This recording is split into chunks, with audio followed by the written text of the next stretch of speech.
अस्सलाम वालेकुम friends, welcome back to Top Smarties drama serial शरपसंद।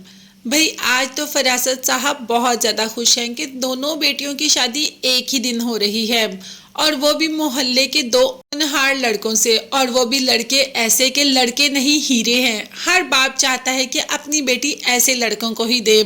तो बस फरासत का तो हंसना गाना नाचना बनता ही बनता है। अब जैसे ही दोनों लड़कियां रुखसत होकर घर जाती हैं तो जाते ही वली सबसे पहले माँ को वो वीडियो दिखाता है जो हफ्सा ने मरने से पहले वली को सेंड की होती है, जिसमें उसने चीख चीख कर ये बात बताई होती है कि उसकी वीडियो जिसने वायरल की वो फरासत और ईमान है, और ईमान ने इस बात का इकरार खुद हफ्सा से किया कि उसके और उसके बाप ने ये सब कुछ किया, इसीलिए अब वो इस दुनिया से जा रही है, इसीलिए अब वो इस दुनिया में नहीं रहना चाहती। खैर वली ने जैसे ही ये वीडियो अपनी माँ को दिखाई साथ ही हमाद को भी सेंड कर दी।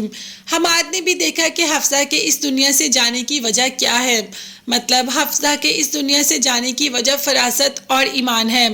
अब एक तरफ मिनाहिल की जिंदगी तो वली ने खराब की ही की, जानबूझकर मिनाहिल से शादी की कि अपनी बहन का बदला मिनाहिल से ले सकें। भाई ऐसा तो होता ही है, मकाफाते अमल है जो कि लौट कर ज़रूर आता है। तो बस अब फरासत को भी तो तकलीफ हो ना कि उसने दूसरों की बेटी के साथ क्या किया, तो उसकी बेटी के साथ क्या हो रहा है। कहानी सिर्फ यही ख़त्म नहीं होती, जहाँ मिनाहिल दुखी है वहाँ ईमान की ज़िंदगी भी कोई सुकून की नहीं। जब से पता चलता है हमाद को कि ईमान की वजह से हफ्सा ने अपनी जान ली, और हफ्सा बिल्कुल बेकसूर थी, ईमान की वजह से उसका दामन दागदार हो गया, तो बस ईमान की भी शामत आ गई। हमाद ने तो ईमान का हाथ पकड़ा और मोहल्ले में से घसीटता हुआ आधी रात को उसके बाप के घर ले जाता है। मोहल्ले वाले कहते रहते हैं कि हमाद ये तुम क्या कर रहे हो, मगर हमाद तो किसी की बात सुनता ही नहीं, और जाकर बाप की दहलीज पर पटक देता है ईमान को। ईमान अपनी माँ से कह रही होती है कि हफ्सा मरते मरते मेरी ज़िंदगी खराब करके चली गई, हमाद और उसकी माँ को तो बिल्कुल भी नहीं छोड़ूंगी।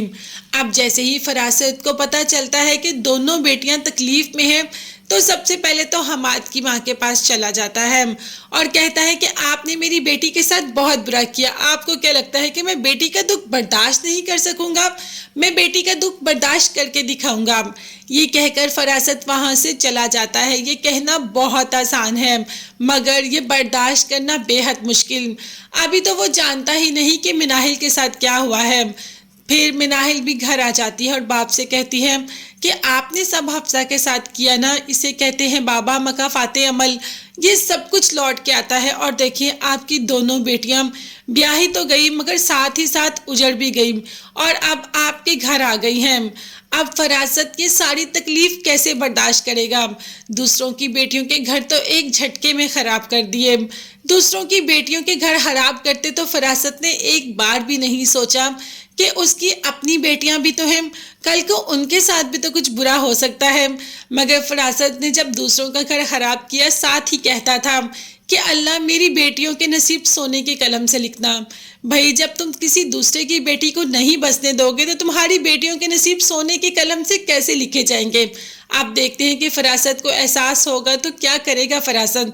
क्या फिदा और सनम को मना लेगा, उनको एक साथ करके शाज़मीन से माफ़ी मांग लेगा?